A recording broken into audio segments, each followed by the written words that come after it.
hari Jumat ini punya kaitan dengan hijrahnya Rasul Sallallahu Alaihi Wasallam. Dulu ada satu tokoh ulama asal Rusia bernama Syekh Musa Jarullah. Nah, beliau itu studi kritisnya luar biasa terkait penanggalan tahun dan tanggal yang berkaitan dengan sejarah Nabi Muhammad SAW. Ada beberapa termasuk masalah hijrah Nabi itu meleset hitungannya. Ya. Nah, di situ dikoreksi oleh beliau. Ya, misalnya Nabi hijrah itu di bulan Rabiul Awal, di hari Senin. Tiba di kota Madinah juga hari Senin. Itu dihitung kembali oleh beliau, kebanyakan meleset. Makanya beliau buat catatan, jangan sampai nanti orientalis menyerang. Nah, oleh sebab itu banyak pendapat di situ. Nabi hijrah di waktu malam hari Senin. Nah, ini sesuai dengan riwayat dari Sayyidina Abdullah bin Abbas radhiyallahu anhuma yang diriwayatkan oleh Al-Imam Ahmad bin Hanbal di dalam musnadnya yang lahir tahun 164 wafat 241 Hijriah, mengatakan kharajan Nabiyyu sallallahu alaihi wasallam muhajirah min Makkah ilal Madinah yaumal Itsnain wa qadimal Madinata yaumal Itsnain. Nabi keluar hijrah dari Makkah menuju ke kota Madinah itu di hari Senin, tepatnya di waktu malam. Jadi masuknya malam Selasa.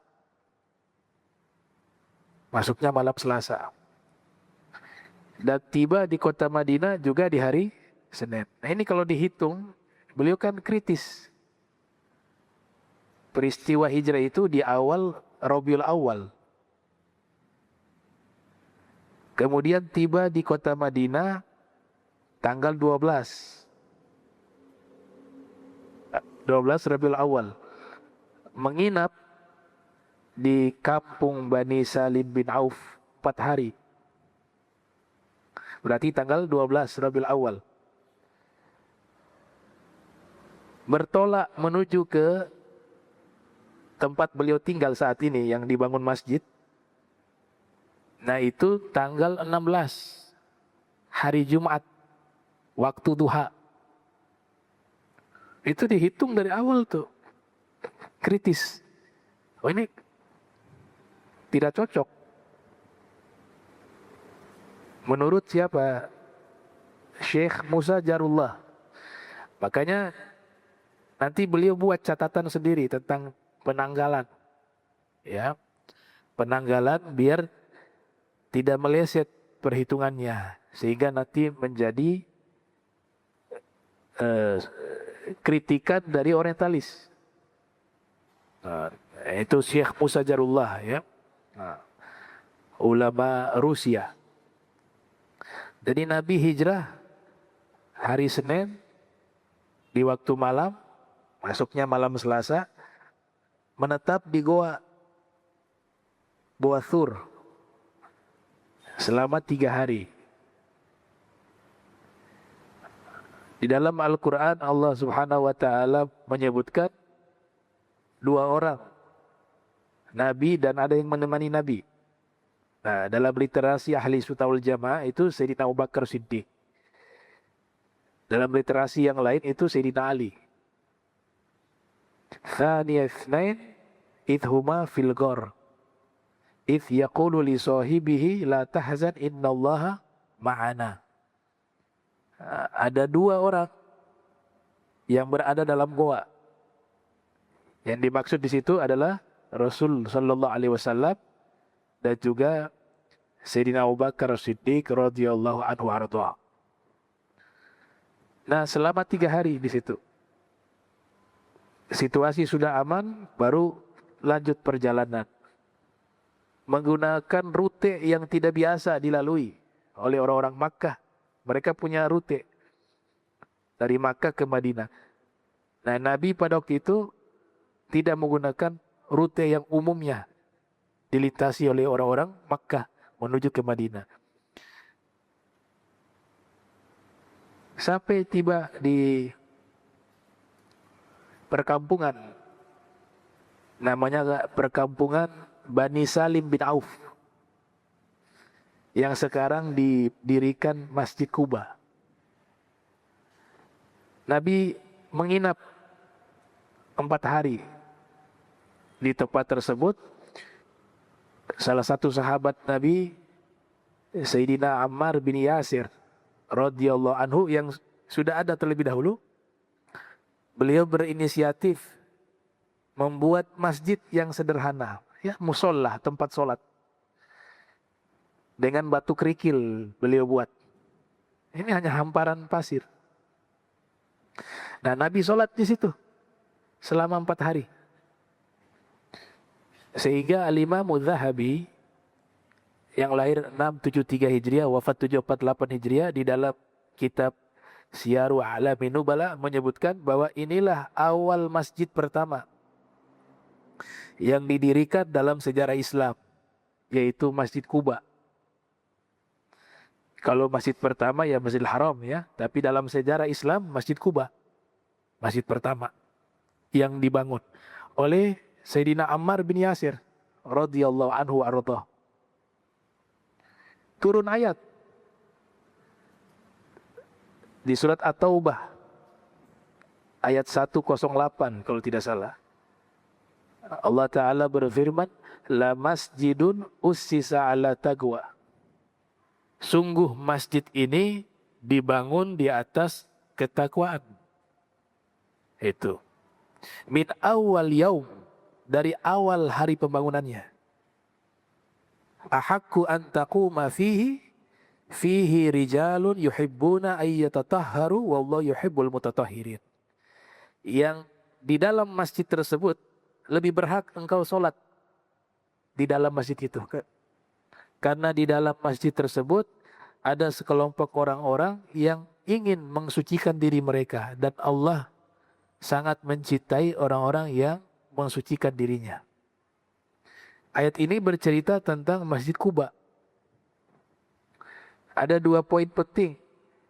Ada masjid dan ada yang memakmurkan masjid. Jadi masjid ini tempat mensucikan diri. Bahasanya rijal. Rijal itu orang-orang yang dekat dengan Allah. Orang-orang solihin, para aulia. Itu bahasa Al-Quran menyebut rijalun. Rijalun la tulhihim tijaratun wala bay'un an dzikrillah wa iqamis salati wa ita'iz zakati yakhafuna yawma tataqallabu fihil qulub wal absar. Ada juga di ayat yang lain, minal mu'minin rijalun sadagu ma'ahadullah alaih. Ya. Disebut rijal, orang-orang yang dekat dengan Allah Subhanahu wa taala. Setelah didirikan oleh Ammar bin Yasir, Nabi menginap di perkampungan Bani Salim bin Auf di rumah kepala sukunya bernama Kulthum bin Hadab. Kulthum bin Hadab telah memeluk agama Islam sebelumnya. Jadi sebelum Nabi hijrah, Nabi sudah mengutus delegasi. Salah satu sahabat bernama Sayyidina Mus'ab bin Umair. Jadi beliau sudah mengislamkan banyak orang-orang Madinah. Ketika Nabi tiba, orang sudah mengenal Nabi Muhammad SAW. Bahkan tidak sedikit dari mereka yang sudah memeluk agama Islam. Termasuk kepala suku dari Bani Salim bin Auf yang bernama Kulthum bin Hadab. Di rumah beliau Nabi tinggal selama 4 hari. Dan rumahnya itu sampai sekarang masih terjaga. Kalau kita ke Masjid Kuba, di sekitar situ, wilayah situ, rumahnya dijadikan museum. Beruntung rumahnya Nabi menginap 4 hari di rumah tersebut. Ini kepala sukunya, Kulthum bin Hadam. Tapi setelah itu beliau meninggal. Karena beliau juga pada waktu itu usia sudah cukup sepuh. Sehingga sejarahnya tidak terlalu panjang dijelaskan oleh ulama. Karena beberapa waktu setelah Nabi pergi dari rumah beliau, itu beliau meninggal dunia. Al-Imam At-Tabari yang lahir tahun 224 Hijriah, wafat 310 Hijriah menyebutkan huwa awwalu man mata minal ansor ba'da maji'in Nabi Muhammadin sallallahu alaihi wasallam ilal Madinatil Munawwarah. Al-Imam Abu Ja'far At-Tabari dalam kitab Tarikhul Umam wal Muluk yang lahir tahun 224 Hijriah, wafat 310 Hijriah mengatakan bahwa Kulthum bin Hadam ini adalah orang pertama yang meninggal dunia dari kelompok Ansor, yaitu orang-orang Madinah, sesudah datangnya Nabi Muhammad sallallahu alaihi wasallam ke kota Madinah Al-Munawwarah. Setelah Nabi menetap 4 hari di tempat tersebut, Nabi bertolak tanggal 16 Rabiul Awal, tepatnya hari Jumat di waktu duha, menuju ke tempat sekarang ini yang dijadikan Masjid Nabawi itu. Ternyata sampai di satu tempat, dalam satu lembah tadi, ada satu lembah namanya kemarin apa? Lembah Ronuna ya. Nah, Ronuna, Wadi Ronuna. Tiba waktu sholat Jumat, karena hari Jumat. Akhirnya Nabi sholat pertama kali. Ya, sholat Jumat pertama kali diadakan di tempat tersebut. Khutbah Jumat pertama yang disampaikan oleh Nabi Muhammad SAW, turun ayat, Ya ayyuhalladzina amanu, idza nudiya lis-salati min yaumil jum'ah fas'au ila dzikrillah wa dzarul bai'a dzalikum khairul lakum in kuntum ta'lamun.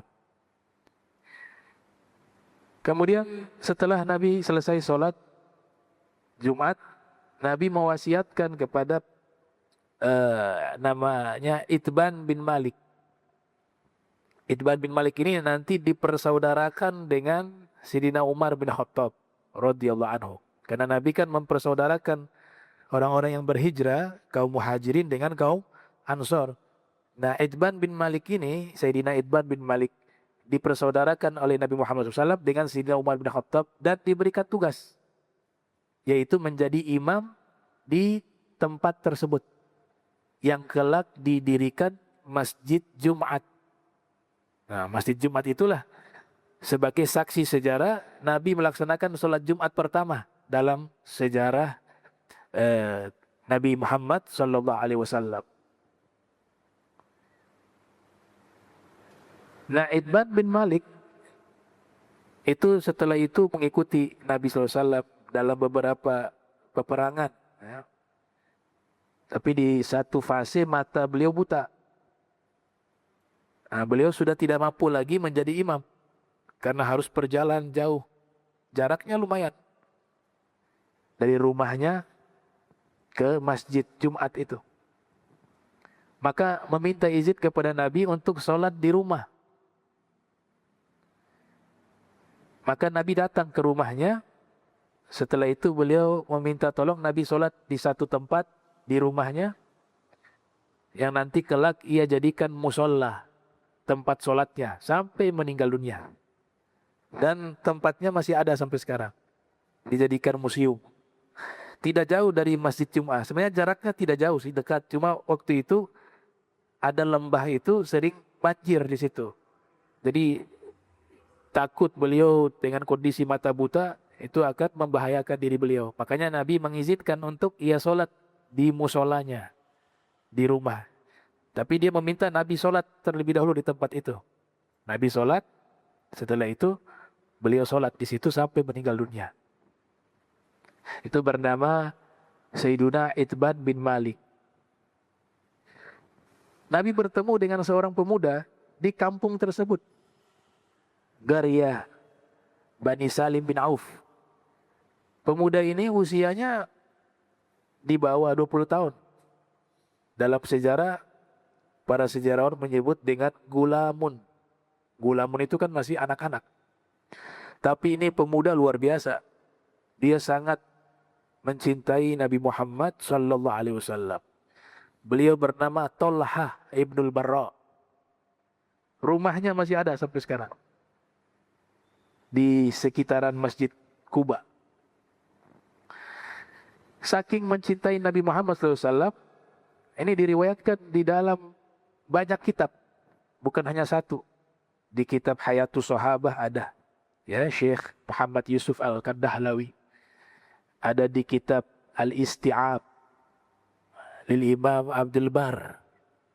Ada di kitabnya Al-Imam Ibnu Athir, Asadul Ghabah fi Ma'rifati Sahabah. Ada di kitabnya Al-Hafiz Ibn Hajar Al-Asqalani, Al-Isabah fi Tamyiz Sahabah. Ada di kitab-kitab biografi para sahabat disebutkan riwayat ini. Saking mencintai Nabi sallallahu alaihi wasallam, ketika Nabi berada di perkampungan Bani Salim bin Auf, manakala Nabi berjalan kan di pasir, itu kan nampak jejak. Beliau dari belakang ikut langkah jejak kaki Nabi Muhammad SAW. Dan selalu mengambil kesempatan manakala Nabi duduk, beliau selalu nepel dengan Nabi Muhammad SAW. Iltisaq. Ya. Nabi berjalan kemana? Ikut. Dan uniknya beliau mengikuti bekas jejak langkah Nabi Muhammad SAW. Pada satu waktu, beliau menemui Nabi Muhammad SAW dan beliau mencium kakinya Nabi Muhammad SAW. Setelah itu beliau mengatakan, "Ya Rasulullah, murni bima ahbabta wala a'silaka amra." Wahai Rasulullah, perintahkan padaku apapun yang kau mau. Aku tidak akan melanggar perintah itu. Nabi takjub, ini anak muda. Kata Nabi SAW, baik, idhab, pergilah kamu, faktul abaka, bunuh bapakmu. Pada waktu itu bapaknya dalam satu riwayat non-muslim.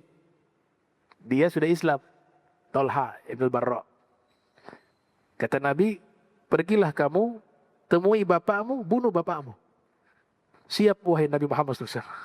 Waktu dia berdiri mau pergi, Nabi panggil, ini. Mana mungkin saya perintahkan itu.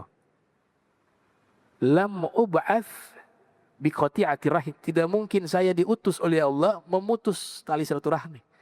Sekalipun itu non-muslim, dia ayahmu.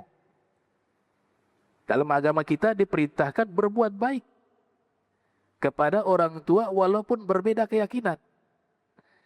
Dan taatilah mereka kecuali dalam hal-hal yang perintahnya itu melanggar hukum agama. Perintahnya itu disuruh melakukan kemaksiatan, gak boleh taat. Tapi kalau perintah-perintah yang baik, maka wajib taati. Itu Nabi takjub. Menguji kecintaannya, kamu pergi bunuh bapakmu, siap wahai Rasulullah. Rasulullah, sini gak, saya gak suruh itu. Nah, momentum itu diingat oleh Nabi Muhammad SAW. Nabi punya jadwal, hari Sabtu, Nabi selalu datang ke Masjid Kuba. Itu jadwal rutin. Ya, disebutkan oleh Al-Hafiz Ibn Hajar Al-Asqalani dalam kitab Fathul Bari. Setiap hari Sabtu, Nabi berkunjung ke Masjid Kuba. Sudah ditugaskan ada yang menjadi imam di situ. Nah, ini Masjid Kuba secara khusus Nabi nyatakan memiliki keistimewaan, ya. As-salatu fi masjidi Kuba'in ka'umratin. Salat di Masjid Kuba pahalanya seperti pahala umroh.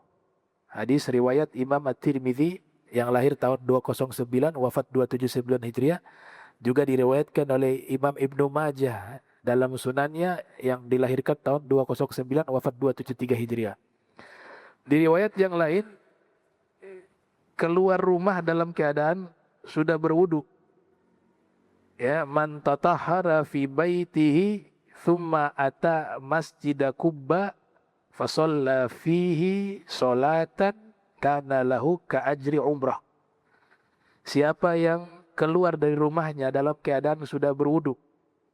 Kayaknya kalau biasa orang umroh disuruh sama mutawifnya, wudu dulu baru kita ke Masjid Kuba. Ya karena memang ada hadisnya demikian. Siapa yang telah berwudu dari rumahnya, kemudian dia mendatangi Masjid Kuba, lalu dia sholat di dalam masjid tersebut, maka baginya pahala umroh. Nah, ini salah satu fadilah daripada sholat di Masjid Kuba. Satu waktu Nabi berkunjung ke rumahnya pemuda tersebut, Tolha ibn Barra radhiyallahu anhu. Ketika Nabi berkunjung sebab beliau sakit. Dan luar biasa, Nabi berkunjung waktu itu cuaca lagi musim dingin. Nabi datangi, ketemu beliau dalam keadaan sudah kritis. Nabi sudah punya firasat, dipanggil keluarganya. Saya melihat Tolha bin Barra ini tidak lama lagi akan meninggal. Kata Nabi SAW. Jadi tolong kabarkan saya jika beliau meninggal dunia, agar saya solatkan dia dan doakan dia. Luar biasa kehormatan. Nabi datang di rumahnya masih ada sampai sekarang. Rumahnya Tolha ibn Barra masih dijaga sampai sekarang. Akhirnya Nabi pergi setelah itu. Ternyata malam itu juga beliau meninggal. Sebelum beliau meninggal, keluarganya ini ingin mengabarkan kepada Nabi, ini sudah kritis. Tapi Tolha berikan wasiat. Ini luar biasa ya, pemuda yang sangat mencintai Nabi Muhammad SAW. Kata Tolha, jangan kalian kabarkan kepada Nabi Muhammad. Saya tidak mau Nabi Muhammad keluar di waktu malam dan bertemu orang Yahudi yang akan menyakiti beliau karena sebab saya. Saya gak mau. Jadi jangan kabarkan kepada Nabi Muhammad SAW. Akhirnya mereka tidak kabarkan di malam itu. Beliau meninggal, kemudian dimakamkan. Di waktu pagi mereka kabarkan kepada Nabi Muhammad SAW. Wahai Rasulullah, semalam Tolha ibn Barra telah meninggal dunia. Nabi katakan, bukankah saya pesankan kepada kalian kalau ia meninggal, kabarkan kepada saya agar saya datang menyolatkannya, mendoakannya. Kenapa kalian tidak mengabarkan? Diceritakan. Tolha berpesan, jangan kabarkan kewafatannya kepada engkau, wahai Nabi Muhammad SAW. Karena khawatir nanti engkau datang tengah malam. Karena meninggal tengah. Dia khawatir nanti bertemu orang Yahudi dan orang Yahudi akan menyakitimu. Dia gak mau itu terjadi. Oh, Nabi girang dengan jawaban itu. Kata Nabi, kalau gitu tunjukkan di mana kuburannya, saya mau sholat di situ. Datang Nabi ke kuburannya. Diajak beberapa sahabat, sholat. Nabi sholatkan. Selesai Nabi sholatkan, Nabi doa. Allahumma alki tolhata tadhaku ilaihi wa yadhaku ilaika. Wahai Allah, tolong temuilah Tolha. Dalam keadaan kamu tertawa kepadanya dan dia tertawa kepadamu. Masya Allah.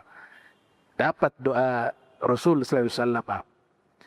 Makna tertawa di sini, ya temuilah Tolha dalam keadaan girang, gembira. Dan juga buat dia juga gembira ketika bertemu ya Allah. Ada kalimat terakhir yang Tolha ucapkan, luar biasa. Beliau ketika menjelang wafat mengatakan, ya Allah, segerakanlah kewafatanku agar aku segera berjumpa denganmu. Itu kalimat terakhir yang diucapkan oleh Tolha ibn Barra. Taib. Nah, jadi Nabi SAW ketika sholat di masjid di tempat tersebut di mana beliau awal melaksanakan daripada sholat Jumat, maka dijadikan sekarang masjid Jumat. Begitu juga Masjid Kuba. Itu masjid pertama. Setelah itu beliau menetap di tempat yang sekarang ini dijadikan Masjid Nabawi dan rumahnya. Nah, hari Jumat ini sebenarnya hari yang istimewa. Sebelumnya Allah Ta'ala telah menawarkan kepada umat-umat sebelumnya. Yahudi, Nasrani ditawarkan. Ini hari istimewa kalian hari Jumat. Mereka protes, gak mau. Kita gak mau hari Jumat, hari yang mulia untuk kami. Nasrani memilih Ahad. Yahudi memilih Sabtu. Ya. Jadi Tuhan diprotes. Perintah Allah lewat para nabi bahwa hari istimewa kalian adalah hari Jumat. Orang Nasrani menolak, gak mau hari Jumat. Maunya hari Ahad, hari Minggu. Mereka sebutnya Minggu. Yahudi memilih hari Sabtu. Akhirnya ditawarkan kepada umat Nabi Muhammad SAW, hari mulia hari Jumat diterima. Maka kata para ulama, kita jadikan Jumat itu istimewa. Harusnya hari Jumat itu hari libur. Di masa khilafah Sayyidina Umar bin Khattab, beliau secara resmi meliburkan semua aktivitas kerja di hari Jumat agar umat Islam fokus di dalam beribadah dan memuliakan hari Jumat. Ini kan yang disebut oleh Nabi Muhammad SAW, khairu yaumin tola'at alaihi syams yaumul jum'ah. Sebaik-baiknya hari yang terbit matahari di hari tersebut adalah hari Jumat. Fihi khuliqa Adam. Di hari tersebut diciptakan Nabi Adam. Wa fihi udkhilal jannah. Di hari tersebut dimasukkan ke dalam surga. Yaitu Nabi Adam dimasukkan ke dalam surga. Wa fihi ukhrija minha. Dan di hari tersebut dikeluarkan dari surga. Yaitu Nabi Adam. Wala taqumu sa'ata illa fi yaumil jum'ah. Dan tidaklah terjadi hari kiamat terkecuali di hari Jumat. Maka hari Jumat ini istimewa. Ya, kita dulu sebelum penjajah datang, hari liburnya Jumat. Ini yang rubah nih, Belanda, Portugis yang rubah. Dibuat hari libur, hari ibadah mereka. Sedangkan hari ibadah kaum muslimin yang khusus hari Jumat dibuat kerja. Sejarah awalnya begitu. Makanya disebut minggu. Minggu itu dari Menggos nama pendetanya. Kita disuruh sebut Ahad. Ada satu riwayat dinukil oleh Imam Al-Hubayshi dalam kitab Al-Barakah. Ya, Al-Barakah fi fadli sa'i wal harakah. Al-Barakah fi fadli sa'i wal harakah. Itu ada satu riwayat menyatakan tabarraku biyaumi ahad fa innahu ismun min asma'illah. Ambil berkahlah kalian dengan menyebut hari Ahad. Karena itu adalah satu nama dari nama-namanya Allah. Ismun min asma'illah.